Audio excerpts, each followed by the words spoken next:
Sebelumnya juga saya ucapkan selamat pagi kepada Dokter Ivan, Dokter Ivon, Dokter Tiwi, Dokter Dimpel, dan para narasumber, dan juga para dokter yang telah hadir pada pagi hari ini. Saya izin untuk share screen.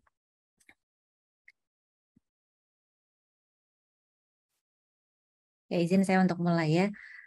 Topik pada pagi hari ini adalah mempersiapkan ASI berkualitas sejak kehamilan. Saya yakin para dokter dan teman sejawat, mungkin para bidan dan perawat yang hadir pada pagi hari ini sudah mengetahui mengenai 1000 hari pertama kehidupan, yaitu merupakan suatu periode sejak konsepsi hingga bayi 2 tahun.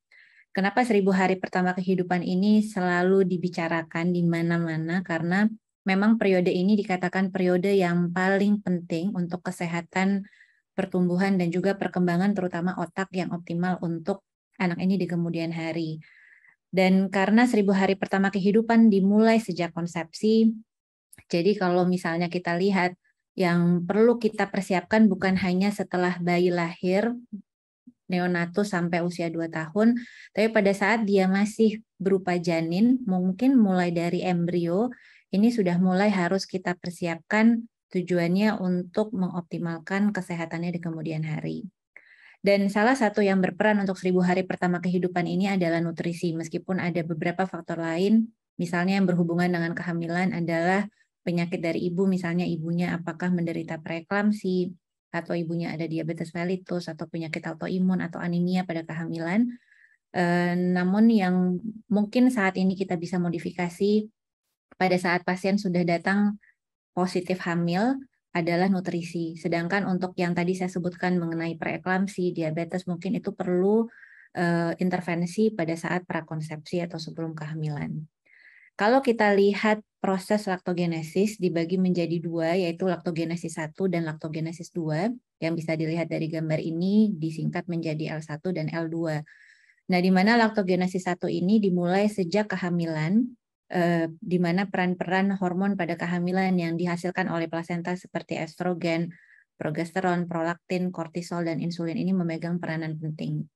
Dan pada saat kehamilan inilah juga terbentuk cabang-cabang dari alveoli payudara. Jadi kalau misalnya kita lihat laktogenesis itu mulai sejak kehamilan, mulai dari usia kehamilan sekitar 16 minggu, di mana faktor yang berperan itu adalah hormon-hormon yang dihasilkan oleh plasenta seperti estrogen, progesteron, prolaktin, kortisol, dan insulin. Pada kehamilan ini terjadi pembentukan cabang-cabang alveol payudara yang semakin banyak atau yang kita namakan TDL4. Lalu setelah plasenta lahir, mulailah terjadi penurunan dari hormon estrogen dan progesteron, dan mulailah terjadi laktogenesis kedua, yaitu pada saat setelah melahirkan hingga usia 3 hari. Kalau kita melihat perubahan fisiologis pada kehamilan, ada banyak organ yang berubah pada ibu. Salah satunya adalah payudara, di mana pada kelenjar payudara bertambahnya volume darah dan juga terjadi remodeling dari vaskular. Lalu kemudian juga terjadi pembentukan unit lobulo-alveolar dari secretory, terjadi dari diferensiasi sel epitel. Kalau misalnya mungkin ada beberapa pasien yang mengatakan kenapa kok payudara saya warnanya hitam di sekitar areola dan semakin membesar, itu sebenarnya merupakan perubahan fisiologis yang normal pada saat kehamilan.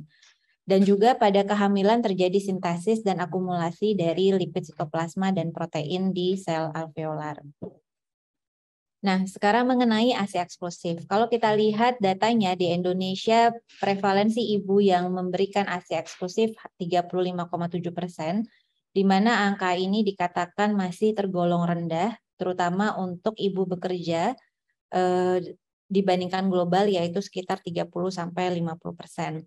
Ini kalau misalnya kita lihat distribusi dari beberapa provinsi di Indonesia, misalnya contoh kita lihat di daerah Jawa misalnya, ini terutama warnanya biru muda dan biru tua, ini tergolong yang cukup baik dibandingkan yang warna merah misalnya di Kalimantan. Lalu kemudian faktor-faktor yang mempengaruhi suplai ASI yang adekuat. Mungkin ada beberapa ibu yang sudah sangat berusaha untuk bisa memberikan ASI-nya, namun memang sama sekali tidak keluar. Karena yang perlu kita ingat bahwa untuk bisa menyusui secara optimal, pastinya membutuhkan jaringan payudara yang memadai dan juga kadar hormon yang normal selain pengeluaran efektif ASI yang reguler. Mungkin pada saat setelah lahir kita mengusahakan supaya pengeluaran ASI-nya menjadi efektif, tapi memang ada beberapa faktor lain yang berperan. Misalnya memang payudaranya hipoplastik. Mungkin kalau kita lihat dari luar, sepertinya payudaranya masih normal saja, tapi kita tidak melihat alveolusnya seperti apa dan lobulusnya seperti apa. Lalu mungkin ada pasien-pasien yang riwayat operasi payudara, seperti contohnya mastektomi atau kistektomi. Dan juga ada beberapa faktor yang berperan, misalnya kadar hormon, terutama untuk ibu-ibu yang pada saat melahirkan terjadi perdarahan postpartum misalnya, atau terjadi retensio plasenta, atau memang ibunya dengan patologi misalnya dengan kelenjar masalah pada tiroid yaitu hipotiroid. Kadang-kadang proses melahirkan itu juga memberikan stres pada pasien. Mungkin bukan pada proses persalinan, mungkin SC, tapi pada saat setelah melahirkan dengan ASI-nya yang masih sedikit itu kadang-kadang memberikan stres pada pasien atau bisa hingga menyebabkan bukan hanya postpartum blues tapi juga depresi postpartum. Nah, itu yang mungkin kita perlu tekankan sama pasien karena kecemasan itu bisa mengurangi dari produksi ASI selain obat-obatan, mungkin ibunya juga ada anemia. Ini yang perlu kita optimalkan pada saat intrauterin dan juga kalau pasien dengan diabetes, obesitas atau PCOS ini akan mempengaruhi kadar hormon selain merokok dan alkohol mungkin ini yang tidak terlalu banyak dikonsumsi oleh ibu hamil di Indonesia.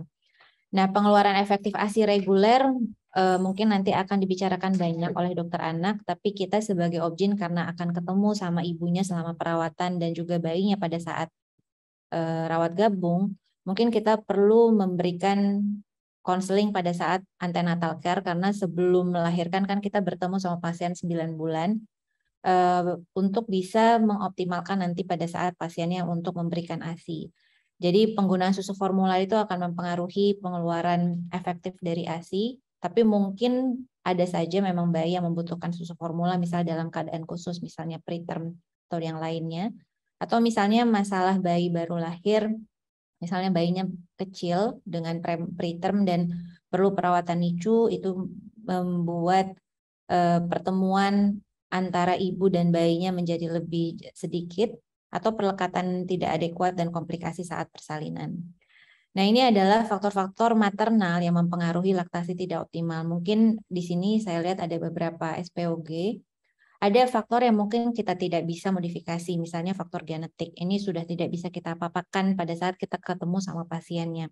Tapi terutama faktor yang di tengah, yaitu faktor nutrisi, ini yang bisa kita optimalkan pada saat melakukan antenatal care atau selamat intrauterin. Dan ini untuk memperbaiki nutrisi ini tentunya kita tidak bisa dalam waktu singkat, kita membutuhkan waktu mungkin yang tadinya defisiensi menjadi normal rata-rata sekitar 3 bulan. Nah, ada beberapa faktor mikronutrien yang berperan untuk laktasi, misalnya vitamin A, B kompleks, vitamin D, besi, zinc, iodium, dan kalsium. Sedangkan makronutrien yang berperan adalah protein, laktosa, glukosa, dan asam lemak. Dan juga yang perlu kita perhatikan adalah kalau memang ibunya dengan obesitas, pada saat hamil ada kenaikan berat badan yang kita targetkan, di mana kalau obesitas tidak boleh lebih dari 9 kg. Dan ada faktor lingkungan yang juga bisa mungkin diatasi. Misalnya terutama dari logam berat, ini misalnya dari polusi udara, mungkin ada keuntungan juga pada saat COVID kita selalu menggunakan masker, jadi polusi udara ini mudah-mudahan bisa diminimalkan dengan penggunaan masker.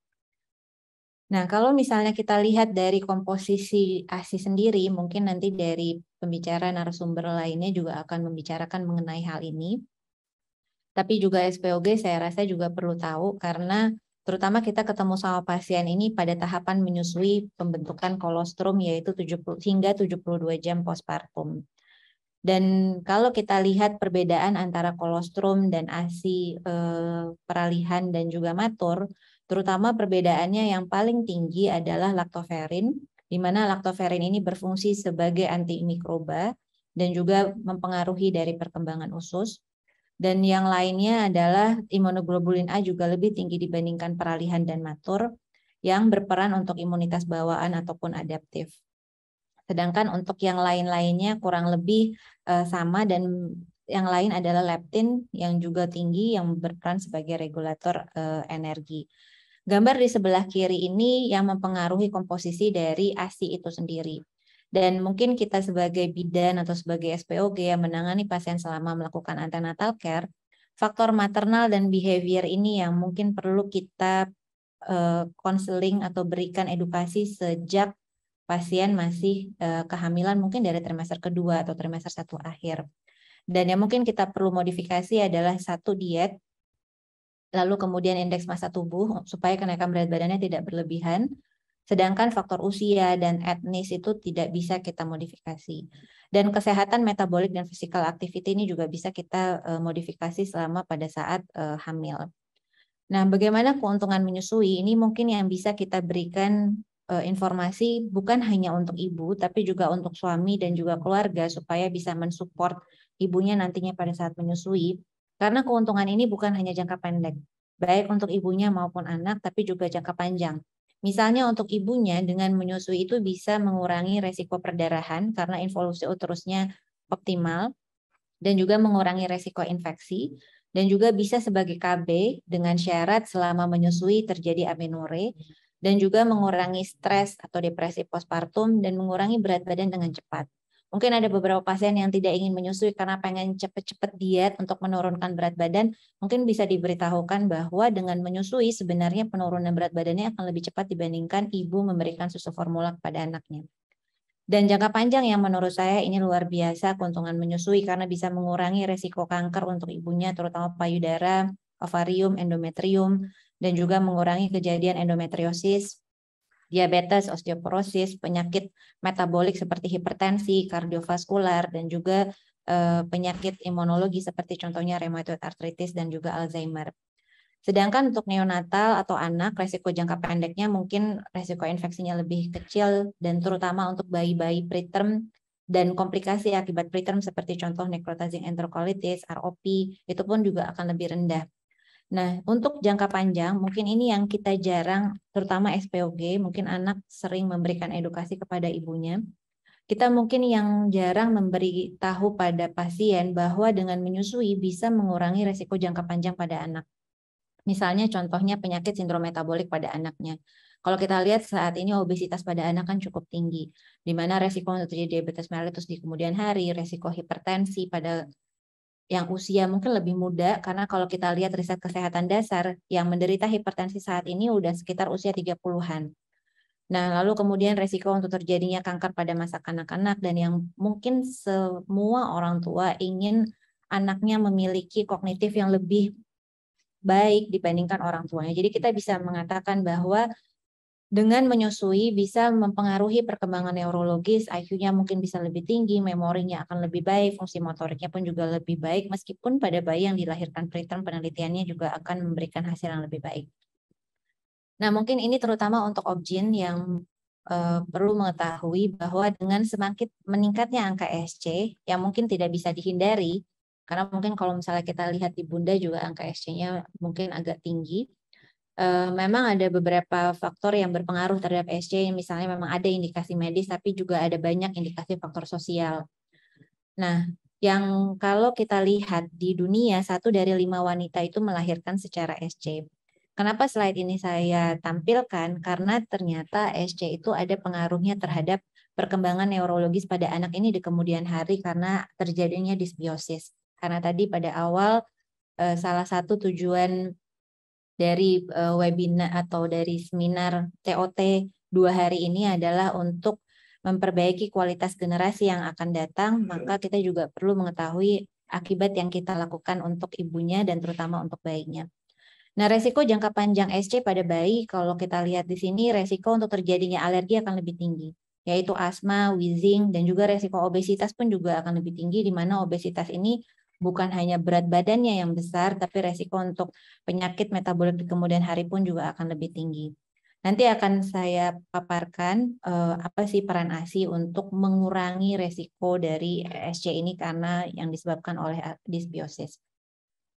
Nah, kenapa SC itu bisa menyebabkan komplikasi terutama pada anak?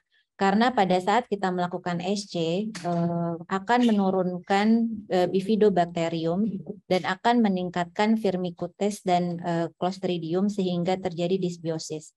Dysbiosis ini terutama pada ibu dan juga bisa menyebabkan dysbiosis pada bayi yang baru dilahirkan. Akibat dari dysbiosis ini maka akan menyebabkan perubahan respon imun yang akan menyebabkan inflamasi derajat ringan dan sedang, di mana inflamasi ini juga bisa menyebabkan neuroinflamasi yang nantinya akan bisa menyebabkan gangguan kognitif dan juga akan menyebabkan disregulasi dari sistem imun sistemik yang bisa menyebabkan penyakit alergi. Nah, ini akibat ESC pada neonatalnya. Nah, apa yang bisa kita kerjakan? Karena ESC itu kan sesuatu yang mungkin tidak bisa kita hindari, tidak ada pilihan lain, memang harus ESC jawabannya. Nah, tapi bukan berarti komplikasi itu tidak bisa kita cegah. Salah satu yang bisa mencegah komplikasi dari dysbiosis pada ibu dan dysbiosis pada anak adalah satu dengan menjaga kebersihan. Yang kedua ada beberapa mikronutrien yang berpengaruh terhadap dysbiosis. Salah satunya adalah vitamin D, kecukupan vitamin D dan juga PUFA. Lalu kita juga bisa memberikan probiotik ataupun prebiotik dari makanan. Dan yang saat ini kita bicarakan pada pagi hari ini adalah menyusui. Menyusui itu bisa mengembalikan mikrobiota komposisinya di dalam usus bayinya yang tadinya dysbiosis menjadi normal kembali atau menjadi seimbang lagi. Konsekuensinya maka resiko untuk penyakit alergi mungkin bisa diturunkan dan juga resiko untuk neuroinflamasi yang nantinya bisa menyebabkan perkembangan neurologis pada bayi ini pun juga bisa ditekan. Nah, selain kita melakukan edukasi untuk memberikan ASI, jangan lupa kita juga harus menyiapkan ibunya. Karena ASI itu bukan hanya asal keluar ASI, tapi yang perlu kita perhatikan adalah bagaimana kualitas dari ASI yang dikeluarkan. Tentunya ada beberapa mikronutrien yang berpengaruh, mikronutrien pada ibu yang berpengaruh pada mikronutrien pada ASI. Misalnya salah satu contohnya pada penelitian ini menunjukkan kalau ibunya asupan maternalnya tidak cukup untuk kalsium, vitamin A, B3, dan B2, itu akan mempengaruhi konsentrasinya di dalam ASI. Dan kebanyakan dari penelitian ini ternyata memang asupan maternalnya inadequat untuk kalsium, A, B3, B6, dan B12. Jadi oleh karena itu kita sebagai SPOG yang ketemu sama pasiennya setiap bulan sampai usia kehamilan 28 minggu, lalu 2 minggu sampai 36 minggu, maka kita bisa memperbaiki ini. Satu, kita bisa memberikan konseling kepada pasiennya bahwa kadang-kadang mungkin pasien ada yang mengatakan, dok, saya perlu nggak booster ASI pada saat kehamilan? Jawabannya bukan tidak perlu, tapi perlu menyiapkan kualitas dari ASI. Bagaimana cara menyiapkan kualitas dari ASI? Memperbaiki nutrisinya. Satu, asupannya mungkin kita sebagai SPOG untuk menanyakan asupan pasien itu tidak terlalu rutin dilakukan. Tapi sebenarnya kita bisa nanya secara kasar, misalnya contohnya ibu makan kemarin apa saja? Atau ibu dalam 1 minggu makan ikannya berapa porsinya? Ayamnya berapa? Dagingnya berapa? Sayur-sayurnya seperti apa? Atau buahnya seperti apa? Mungkin berbeda dengan spesialis gizi ataupun nutritionist yang mereka membuat suatu kuesioner lalu menilai berapa kecukupannya, tapi kita bisa tanya kira-kira cukup atau tidak. Misalnya kalsium ibunya minum susu atau tidak, berapa frekuensi daging sapinya, dan B kompleks itu bisa kita tanyakan atau mungkin kita bisa tambahkan suplementasi sejak kehamilan. Nah, ini kalau misalnya kita lihat kebutuhan mikronutrien maupun makronutrien dibandingkan ibu tidak hamil, lalu dibandingkan ibu hamil dan menyusui, kurang lebih pada saat menyusui itu kebutuhan baik makro maupun mikronutriennya kurang lebih sama. Artinya kalau misalnya sebelumnya para dokter di sini rutin memberikan suplementasi pada ibu menyusui, maka kita perlu melanjutkan suplementasi itu pada ibu tadi rutin memberikan suplementasi pada ibu hamil, maka suplementasi itu perlu dilanjutkan pada saat ibu menyusui. Jadi tidak perlu di stop setelah bayi lahir. Karena selama menyusui kebutuhannya baik makro maupun mikronutrien itu sama. Dan mungkin kalau kita lihat yang lebih tinggi kebutuhannya selama menyusui adalah salah satunya vitamin A. Lalu kalau kalsium kita dapatkan sama. Dan rekomendasi dari WHO yang sebelah kanan ini merekomendasikan untuk besi, semua ibu hamil diberikan suplementasi 60 mg besi elemental selama kehamilan. Dan setelah melahirkan, kalau negara dengan prevalensi anemianya lebih dari 40%, maka dilanjutkan hingga 3 bulan setelah melahirkan. Nah, kita di Indonesia, data riset kesehatan dasar 2018 menunjukkan prevalensi anemia pada kehamilan itu 49%. Artinya kalau misalnya dokter punya 10 pasien ibu hamil satu hari, maka 5 diantaranya adalah anemia defisiensi besi. Mungkin anemia saja, mungkin bisa disebabkan oleh yang lain karena data riset kesehatan dasar ini hanya berdasarkan HB. Nah, kalau dilihat dari 2018 dibandingkan 2013 terjadi kenaikan anemia. Jadi oleh karena itu suplementasi direkomendasikan untuk ibu hamil dengan dosis 60 mg besi elemental. Agak berbeda kalau misalnya dokter memiliki HB pasien yang di bawah 11, artinya anemia, maka dosis yang diberikan untuk besi elementalnya adalah 100 sampai 200 mg besi elemental. Jadi yang dipaparkan di sini adalah untuk suplementasi, jadi untuk maintenance. Tapi kalau untuk anemia, maka kita perlu meningkatkan dosisnya untuk terapi, bukan lagi untuk maintenance. Nah, bagaimana dengan asupan ibu? Nah, kita pernah melakukan penelitian pada 230 ibu hamil di Jakarta Pusat. Kami mengambil subjek pasien tersebut di RSCM, Budi Kemuliaan, dan salah satunya juga private patient dari SPOGD Bunda. Dan kami mendapatkan bahwa ibu hamil tersebut, artinya Jakarta Pusat itu kan tidak ada kesulitan untuk mendapatkan sumber makanan. Dan kalau dilihat pendidikannya juga rata-rata menengah. Tapi kalau kita lihat asupannya, ternyata energinya 89% rendah, proteinnya 80% rendah, itu untuk makronutriennya. Lalu kemudian untuk mikro, besi 85% rendah, asam folat 75% rendah, kalsium 90% rendah, seng 95% rendah. Dan kalau mungkin kita ada beberapa yang mengatakan memang perlu ya kita memberikan suplementasi pada ibu hamil. Nah, kalau memang kita tidak mau memberikan suplementasi, berarti artinya kita harus konseling ke pasiennya untuk merubah pola makannya. Karena kalau dengan pola makan yang ada, ini sepertinya semua tuh rendah. Tidak cukup baik untuk energi, protein, besi, asam folat, kalsium, dan seng hanya berdasarkan dari asupan saja. Nah, kami melakukan pemeriksaan di dalam serum dan didapatkan bahwa zinc 81% rendah, vitamin A 70% rendah, dan vitamin D 99% rendah. Dan itu juga yang menjadi dasar kenapa kami kalau memberikan vitamin D pada ibu hamil itu dosisnya cukup tinggi, yaitu 5.000 international unit. Dan PUFA yang tadi salah satu berperan untuk supaya jangan terjadi disbiosis baik untuk ibunya maupun untuk neonatus. Ini kita dapatkan bahwa asam linoleiknya 76% rendah dan DHA-nya 73% rendah. Jadi dari penelitian ini kami simpulkan bahwa dari makanan yang saat ini sudah dilakukan konsumsi oleh kebanyakan ibu hamil itu tidak cukup, artinya kita harus meningkatkan kesadaran dan juga merubah pola makannya atau kita memberikan suplementasi. Ada penelitian yang dipublikasi di Lancet bahwa sumber nutrisi di beberapa negara dan salah satunya di Indonesia itu memang rendah. Jadi kalau memang sumbernya rendah di suatu negara, apakah kita bisa hanya dari asupan saja? Mungkin kita harus berpikir fortifikasi yang harus lebih baik. Mungkin kalau sapi yang ada di Indonesia sekarang, mungkin kita harus berpikir bagaimana rumput itu memberikan nutrisi yang baik untuk sapinya. Nah, kalau misalnya tadi dilihat bahwa hampir 100% ibu hamil yang kami periksa itu defisiensi vitamin D, ini efeknya, akibatnya. Pada ibu resiko preeklamsi maka akan menjadi besar, sedangkan untuk bayi resiko untuk terjadinya small for gestational age ataupun IUGR itu juga akan lebih besar dan resiko preterm juga lebih besar. Dan akibatnya dengan komplikasinya untuk preterm dan IUGR di kemudian hari. Memang kalau kita lihat di dalam ASI konsentrasi vitamin D-nya itu sangat rendah.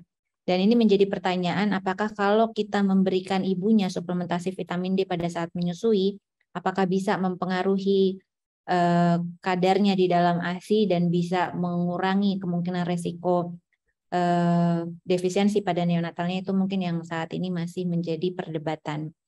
Tapi yang perlu kita pikirkan atau kita usahakan selama kita melakukan antenatal care pada pasien adalah bagaimana bisa mencukupi kadar vitamin D pada ibunya. Tujuannya adalah untuk mencegah komplikasi yang ada di tengah ini. Yang adekuat kalau kita lihat dari reference lab yang dikatakan normal itu adalah 30 nanogram per mililiter. Namun yang paling ideal kalau kita bisa mencapai kadar vitamin D 40 nanogram per mililiter sehingga bisa mengurangi resiko preeklamsi, resiko pertumbuhan janin terhambat, diabetes mellitus gestasional, dan juga kelahiran preterm.